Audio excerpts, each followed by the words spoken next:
Hey, I'm Rob Gant with the Goose Creek Gazette and the Berkeley Independent. I'm here today in the Summerville Journal-Scene office with my teammate Roger Lee of the Summerville Journal-Scene. And Roger, it's reached a very important time of the season. First week of the playoffs are in the books. Second week of the playoffs are coming up.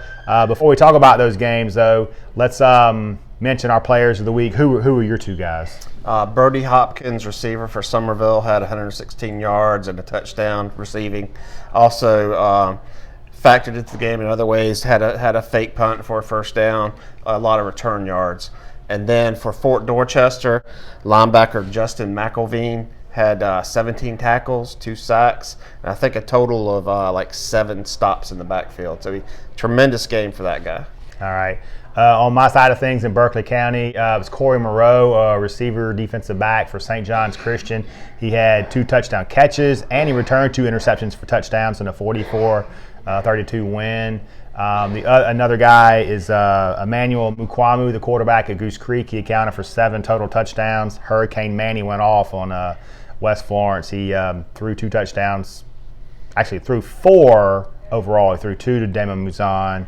1 each to a couple other guys. Good performance by him. And the other guy, player of the week option for Berkeley County is Dorian Pinckney, a running back for Cross. He went over 180 yards. He had 4 touchdowns. One of those was an 80-yard touchdown romp in Cross's win over Military Magnet. You can vote on journalscene.com. Click on the little navigation menu, thingamabob, whatchamacallit, drag down to player of the week.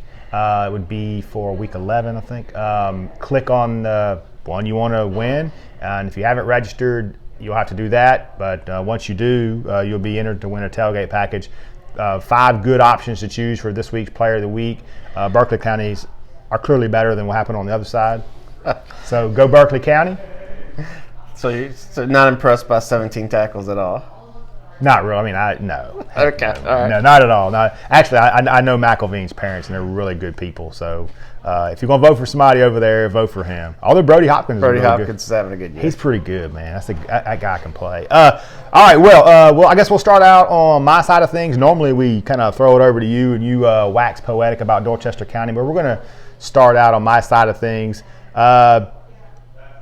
Last week, as we mentioned earlier, Cross hosted Military Magnet in a football game, first-round playoff game in Class A, and Cross rolled 36-0.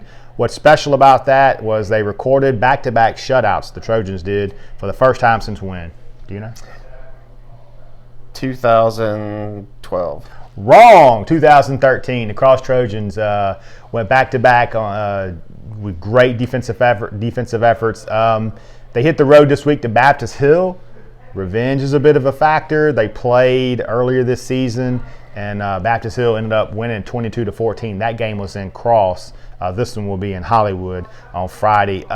Really, the key here for Cross is kind of soak up that vengeance that you want to dish out and play hyper-focused on every play. Make sure you take care of the ball. Make sure you make all the tackles when you get an opportunity. I think this is definitely a chance for Cross to win a second playoff game, which would be huge considering they didn't win any games last year.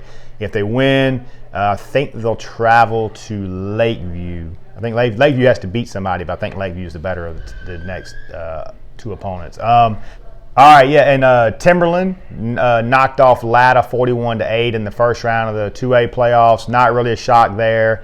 That's kind of what Timberland does every year. They always make a deep run in the playoffs, and they started off these playoffs with an easy win against Latta. 3 guys scored 2 touchdowns apiece for the Wolves, and that one was Matthew Williamson. He's a linebacker, running back. The quarterback is James Austin. He scored twice, and a guy who went for I'm pretty sure it was over 140 yards rushing with a really long touchdown to his credit was a guy named Jamari Nelson. So those 3 guys scored twice for the Wolves. Defensively, a young man named Amari Jenkins. He had 16 tackles, almost like a McElveen effort there earlier. Yeah. Had a nice effort. Matthew Williamson, he's always around the ball too. He had double digits in tackles, and I know they had a couple other guys around 10. Typical Timberland effort. This week, the Wolves are hosting Bamberg Earhart. Bamberg Earhart is coming off miraculous win, we'll say. They knocked off Mullins last week. I don't know if you ever saw it. If you did you see the play? Did you see how they won? It was on Twitter? No. Do you even use Twitter? Every once in a while. Well, anyway, Bamberg Earhart is coming off a win over Mullins on the last play of the game. It was a double pass. They threw it out to the right. The quarterback, or a guy, was left-handed, I think. He throws it back across the field to a receiver who's wide open. Mullins just fell asleep and left him open. This guy who catches it runs down the field about, 5-10 yards. He turns around and he throws it back across the middle of the field to a guy that's just streaking down the middle of the field for Bamberg. Two Mullins defenders hit each other. One flips up in the air, and the kid breaks to daylight and scores a touchdown on the final play of the game to put Bamberg over the top against Mullins, and it made SportsCenter.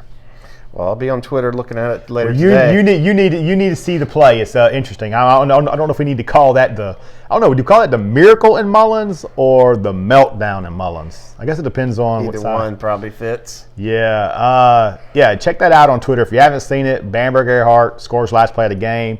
Pass out to the right, throws it back across the field. Then another pass over the middle. A mean collision between two Mullins players, and Bamberg Earhart celebrates in the end zone.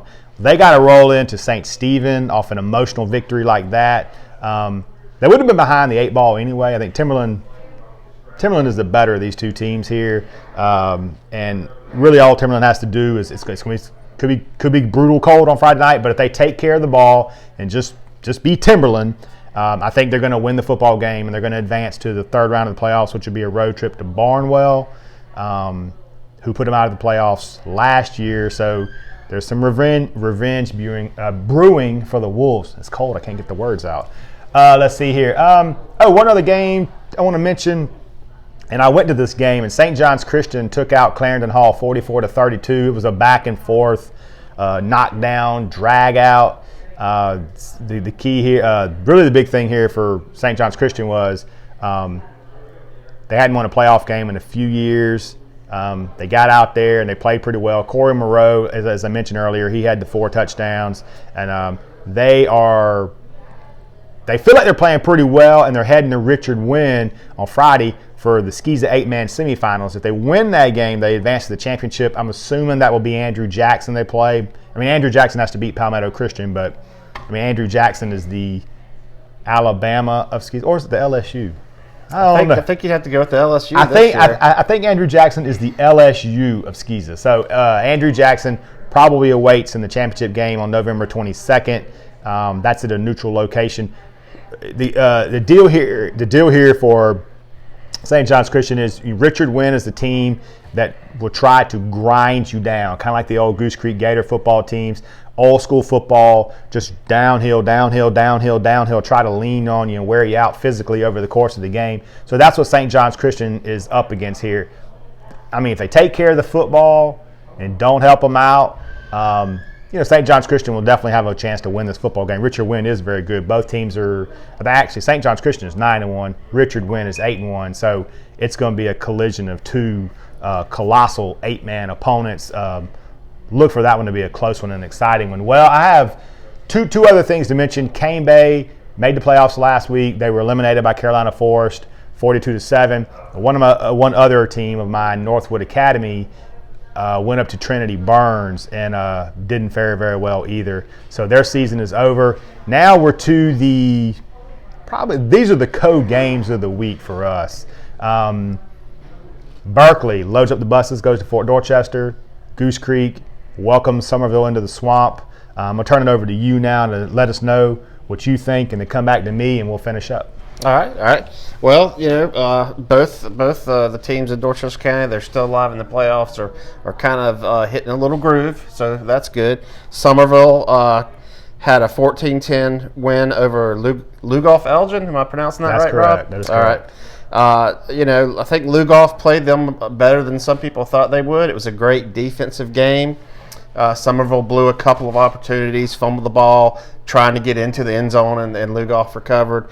But Summerville endeared came out with a game-winning drive in the final minutes with only 21 seconds left. They scored a touchdown. It was nice. Antonio Robertson's a senior running back who has, hasn't for various reasons hasn't got as much playing time as guys like KJ Rollins and all this year, and the other running back that's so good for Summerville. But they went to him heavy on that drive, and he scored the 1 yard touchdown run. So that was like a nice moment for that guy. Definitely. Colby Shirey and Brody Hopkins connected for like 116 passing yards. We mentioned Brody earlier in the show.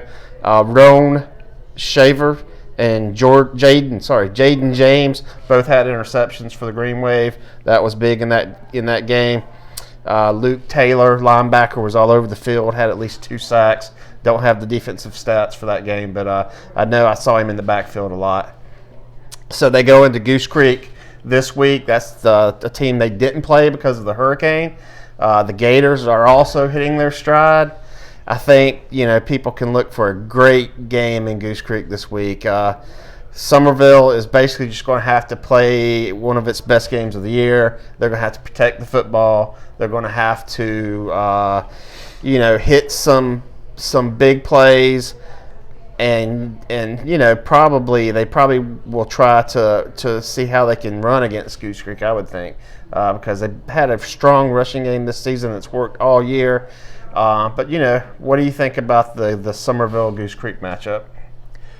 Well, first thing I'll say is Goose Creek's coming off a 48-27 win over South Florence. Hurricane Manny had accounted for 7 touchdowns. We mentioned that earlier. So I agree with you that they're clicking on all cylinders heading into the game.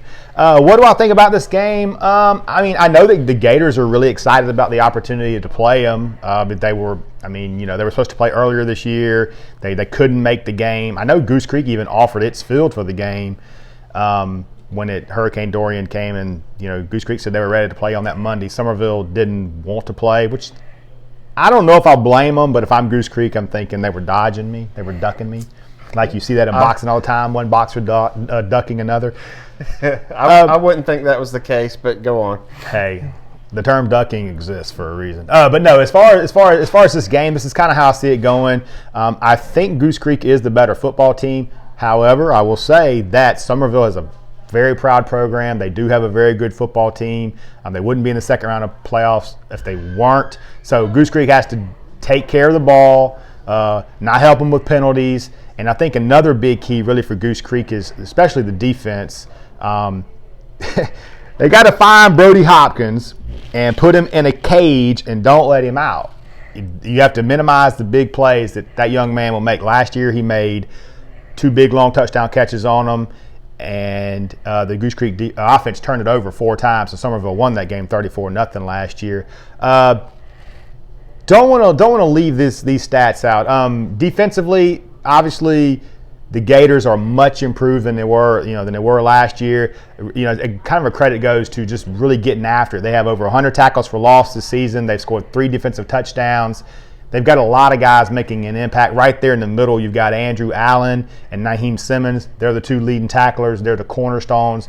And the secondary's got a bunch of guys, too, that can make plays. So really, Goose Creek just has to be Goose Creek, not let the moment be too big. Programs it's been a while since Goose Creek has been relevant, been on this stage. Sometimes they struggle when the lights get too bright.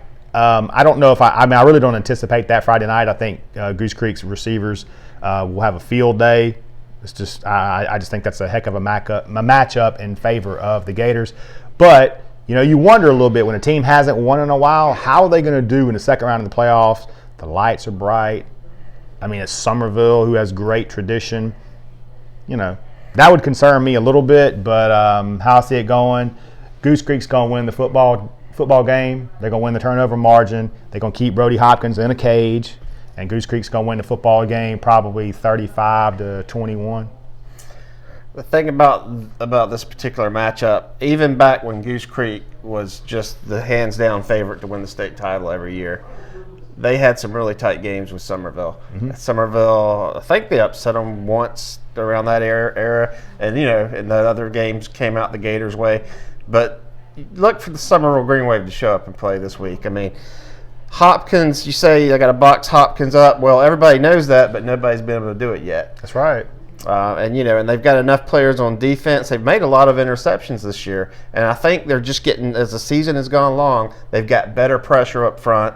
Doing probably some different things with their linebackers to help out, and I think that they're poised to upset a number 1 seed. I'm gonna call Goose Creek the favorite because they got the number 1 seed, whereas Fort came into the playoffs. Summerville came in the number 2 seed, so I'll give you that. I think it's going to be an interesting game. I'll take Summerville by 3 points. I think it's going to come down to a field goal. Wow. Well, I tell you, listen, honestly, if it comes down, was it Braden Gregory?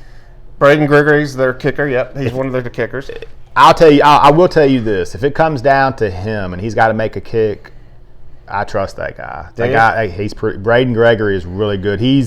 I don't have a whole lot of. I'm trying to think in my coverage area. Do I deal with any kickers I think are just great? I trust more than Braden Gregory.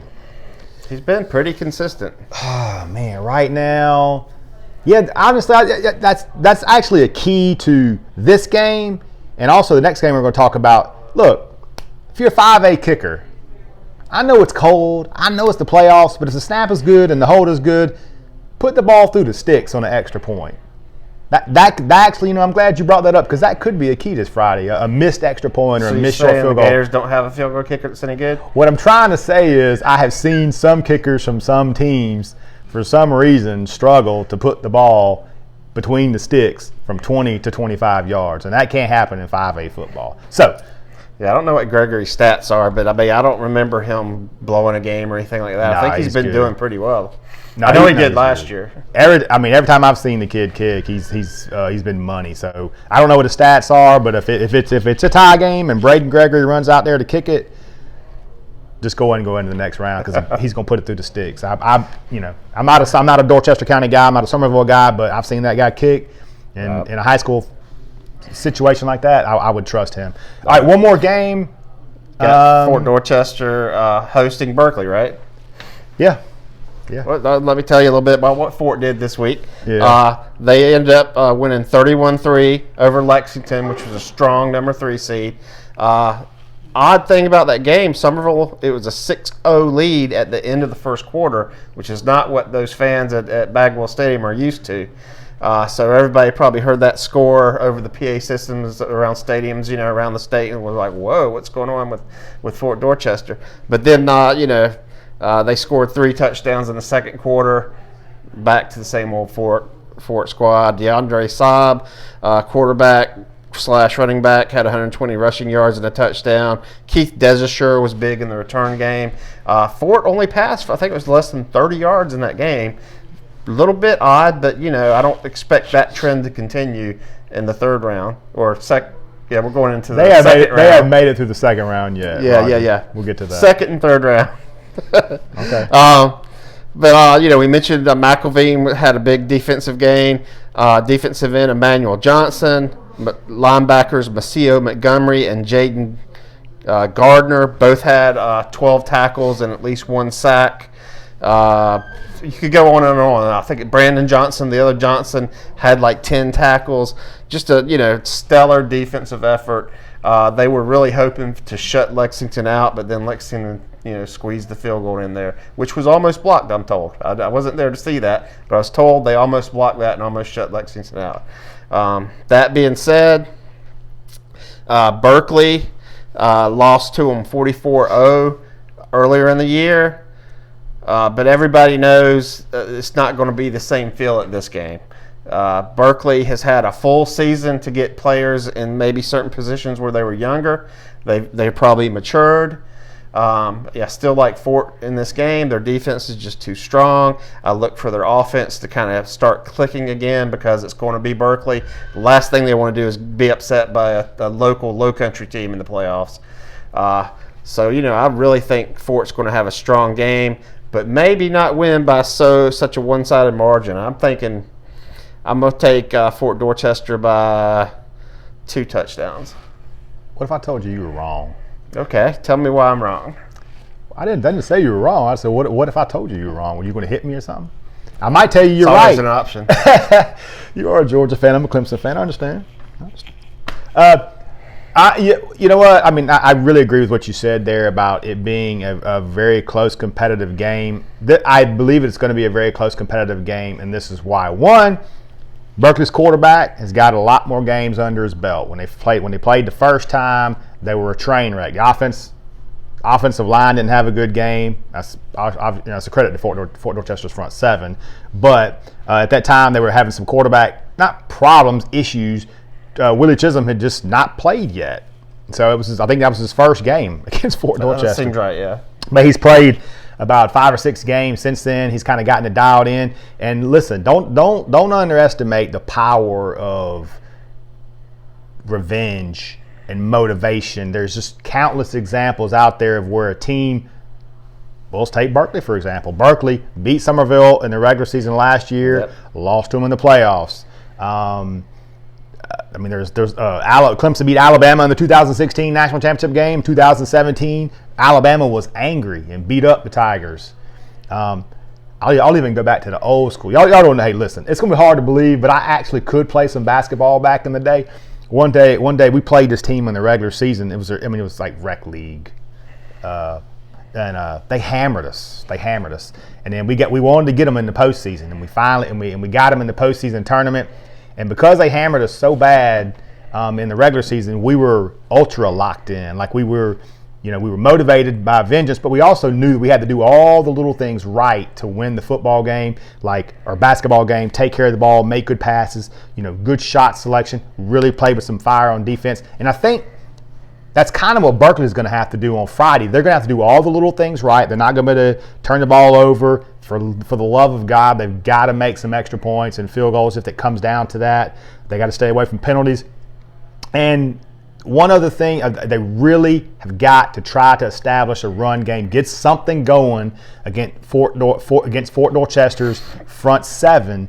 And if you can do that in the first half and you can kind of keep them on the field, maybe you wear them down and you can catch up to them in the second half. But the problem is Fort Dorchester just beat you over the head for about a half, and then in the second half, you don't have a whole lot left. The cumulative wear and tear of what their defense does to people, it gets to them and it wears them out. I think that kind of happened, like you said last week. It's happened several times this year where their defense just kind of gets you worn down and you don't have a shot. So Berkeley does have to be able to try to run the ball a little bit. Don't help them. Make kicks, and if Randy Robinson can come up with some little spice, something that Fort Dorchester's not looking for, hit some home run balls over the top or something. They got to make every play, every moment count. They got to win every battle. Just like I was telling you in our little basketball game when I was younger, we did everything right. We ended up winning that game easily. It was because we did all the little things right, and we were angry as heck. I don't think I mentioned how Berkeley did all their damage last week. I want to mention those kids real quick. That they had a defensive touchdown by Jamar Smalls. Ty Haynes and Cortez Hayward had rushing touchdowns. Solomon Butler and Willie Chisholm hooked up for 2 touchdowns. Look for that. And look for Chisholm and look for Butler on Friday. And also Hakeem Meggett. As far as picking a game, man, put me on the spot here. You know who the City Slicker is? The guy that he's a Berkeley fan that picks against the Stags. He loves the Stags. I remember y'all talking. He's about been to so many games in a row, and he emailed me because he was like, I guess he was like, man, what's up with football talk? Where's the picks?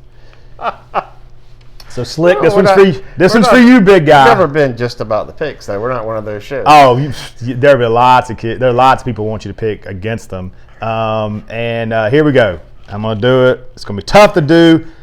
I'm calling the upset. I'm taking the Stags to win 28-27. Berkeley's going to beat Fort Dorchester and advance to the next round and play Dutch Fork. So congratulations, you get Dutch Fork. I told you. Yeah, I know, man. Isn't that terrible? Whoever wins. Hey, if you get to the game and you see what happens. Real quick, we have waxed poetic today on all this high school stuff. College football, Clemson hosts Wake Forest. it's really not for anything other than for Clemson to win, to stay alive in the chase to make the playoff. Clemson's already wrapped up the Atlantic Division. They hammered NC State 55-10. Really was a cakewalk, pretty much what everybody expected. I don't see any problem with Wake Forest. Do you? Wake Forest's not a bad team, but yeah, I mean, I don't think Wake Forest has it in them this year. All right, Wake Forest. Not with the way Clemson's been playing. Wake Forest, no problem for the Tigers in Death Valley. South Carolina coming off of a surprising loss to App State. I think App State beat them 20-15. They go to Texas A&M Saturday. Really, they're 4-6. They want to make a bowl game. They got to try to beat Texas A&M. Any idea? You got any idea what's going on with the Gamecocks? Well, I will say this just to get a plug in for my alma mater. Georgia Southern did beat App State the week before, so I'm sure that App State was pretty fired up from that loss. Yeah, wanted to, they're wanting to prove that they can hang in there with the big colleges. So I'm sure that had a little bit of factor into it. Gamecocks, no, I don't know what's going on with them because they're just maybe the most unpredictable team in the country right now. I mean, they'll play so well. They played so well against Georgia. Very next game, they just can't do anything right. So, yeah, I mean, they got some stuff to figure out in Carolina. Well, they're good on defense. Offensively, I don't know what's going on, but I think they're generally pretty good on defense. Offense, sure. Disjointed. I don't know what's going on, but they need to get it turned around quickly, or they're going to lose to Texas A&M for sure. And then the following week or 2 weeks after that, they got Clemson. One more game, Charleston Southern, man. What about the Buccaneers? They played DeAndre Francois, who was the quarterback at Florida State. He goes to Hampton. He was the quarterback at Hampton, and the Buccaneers took out Hampton. It was in overtime. Local young man played very well. Darius Douglas, he came in at quarterback for the Buccaneers. He ran for 2 touchdowns. He threw for 1. And the Buccaneers improved to 4-6 on the year with the second straight win. They go to Presbyterian College on Saturday at 1 p.m., and they're going to win for the 3rd week in a row. Presbyterian's 1-9. They got no shot. So Buccaneers on a roll under Autry Denson. What do you think Douglas's role is moving forward? Do you think he's going to be, seeing that kind of playing time every week, or? Well, that's a good question. I mean, honestly, I think he's earned some more playing time. He was a fantastic high school quarterback. Yeah. He did what I would do if I was him. He dreamt big. He tried to go to the big school and see if he could work his way on at South Carolina. It didn't work out, so he came back to Charleston Southern, and this is his first year. But I think it's fair to say you can expect pretty good things from him moving forward because he was a fantastic high school quarterback, fantastic runner, fantastic passer. I'm sure Randy Robinson would take him on Friday night if they could take him over there to the Fort Worth. I'm sure he'd love to have him. I got you. They're not going to need him because Willie Chisholm's going to do the right. Right. All right. Well, so what? I mean, anything else you want to add before we? Go Bulldogs. Number 4 team in the nation right now. Well, I got to. Hey, no comment. Clemson's 3, so can't say much about that. But Ohio State's 2. So I got you. How we doing?